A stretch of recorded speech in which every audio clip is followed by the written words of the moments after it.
बिहार विधानसभा निवडणुकीच्या दुसऱ्या टप्प्याचं मतदान शांततेत पार पडलं. 55% मतदान झाल्याची माहिती निवडणूक आयोगानं दिली आहे. दुसऱ्या टप्प्यात 32 जागांसाठी मतदान घेण्यात आलं. या टप्प्यातले सर्व 6 जिल्हे नक्षलग्रस्त म्हणून ओळखले जातात. त्यामुळे या ठिकाणी शांततेत मतदान घेण्याचं आव्हान निवडणूक आयोगासमोर होतं. सर्व मतदान केंद्रांवर चोख सुरक्षा व्यवस्था ठेवण्यात आली होती.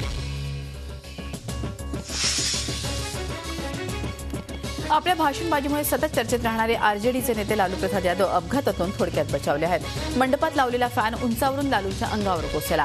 फॅन लालू यादवांच्या हातावर पडल्यानं त्यांना गंभीर जखम झाली नाही. बिहारच्या मोतीहारीतील एका सभेत हा अपघात घडला आणि विशेष म्हणजे मंडपावर लावलेला फॅन व्यवस्थित नसल्याचं लालूंनी आयोजकांच्या निदर्शनात आणूनही दिलं होतं.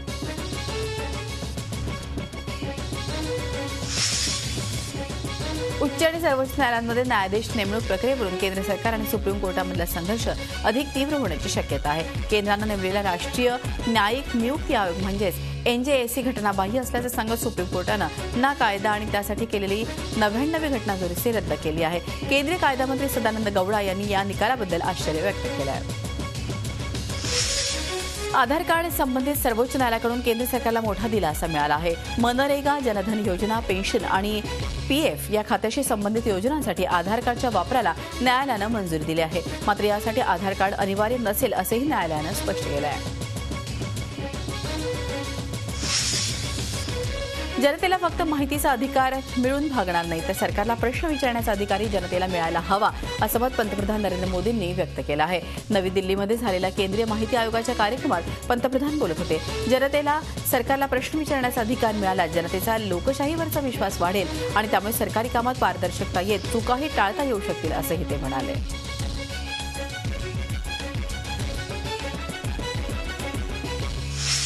गायक गुलाम अली यांचा दिल्लीत 8 नोव्हेंबर रोजी होणाऱ्या कार्यक्रमाला शिवसेनेनं विरोध केला आहे. तसंच पाकिस्तानी कलाकार खेळाडू यांचा कार्यक्रम दिल्लीत होऊ देणार नसल्याची ठाम भूमिका शिवसेनेनं घेतली आहे. त्यामुळे मोदी सरकार गुलाम अली यांना संरक्षण देऊन कार्यक्रम सुरळीत पार पाडू देतील का हा प्रश्न आहे. शिवसेनेनं मुंबईत गुलाम अलींचा कार्यक्रम रद्द करण्यास आयोजकांना भाग पाडलं होतं. कोळसा खाण वाटप घोटाळ्याप्रकरणी माजी पंतप्रधान डॉ. मनमोहन सिंग यांना कोर्टानं दिलासा दिला आहे. या प्रकरणी मनमोहन सिंग यांना आरोपी करण्याची मागणी करणारी याचिका झारखंडचे माजी मुख्यमंत्री मधु कोवडा यांनी दाखल केली होती. मात्र पटियाला हाऊस कोर्टानं ही याचिका फेटाळून लावली आहे. मॅगी नूडल्स खाण्यासाठी 100% सुरक्षित आहेत असा दावा पुन्हा एकदा नेस्ले इंडिया कंपनीनं केला आहे. मॅगीच्या 6 विविध प्रॉडक्ट्सच्या 90 नमुन्यांची चाचणी 3 वेगवेगळ्या प्रयोगशाळांमध्ये करण्यात आली. या तिन्ही चाचण्यांमध्ये मॅगीमध्ये शिशाचं प्रमाण कमी आढळल्याचा दावा नेस्ले इंडियानं केला आहे.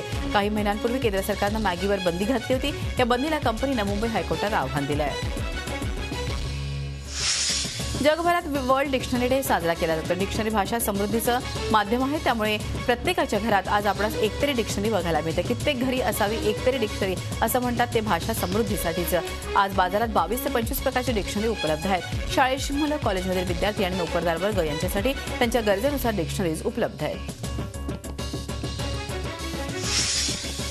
नाविन्यपूर्ण योजनांच्या आधारे गोवा यंदाच्या वर्षी 70 लाख पर्यटकांना आकर्षित करेल असा विश्वास गोव्यानं पर्यटन मंत्री दिलीप परुळेकर यांनी व्यक्त केला आहे. ते इंडिया ट्रॅव्हल अवॉर्ड सोहळ्यात बोलत होते. इंडिया ट्रॅव्हल पुरस्काराचं वितरण परुळेकर यांच्या हस्ते करण्यात आलं.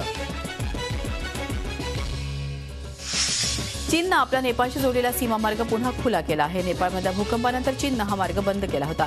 नेपाळमधल्या नव्या संविधानाला विरोध करत आंदोलकांनी भारत नेपाळ रस्ता मार्ग बंद पडला आहे. त्यावर चीननं त्यांना फायदेशीर असं हे पाऊल उचललं आहे. मेक्सिकोमधल्या कोलिमा इथं ज्वालामुखीचा उद्रेक झाला आणि त्यानंतर सुमारे 2000 मीटर उंचीपर्यंत राख आणि धुरानं आसमंत व्यापून गेलाय. तात्काळ घटनास्थळात लगतचा परिसर रिकामा केला गेला आहे. ISIS विरोधात सुरू केलेल्या कारवाईचा व्हिडिओ रशियाच्या संरक्षण मंत्रालयानं प्रसारित केला आहे. या सिरियातल्या लटाकिया प्रांतातल्या एअरबेसवरून रशियाची लढाऊ विमानं उड्डाण करतानाचा व्हिडिओ आहे.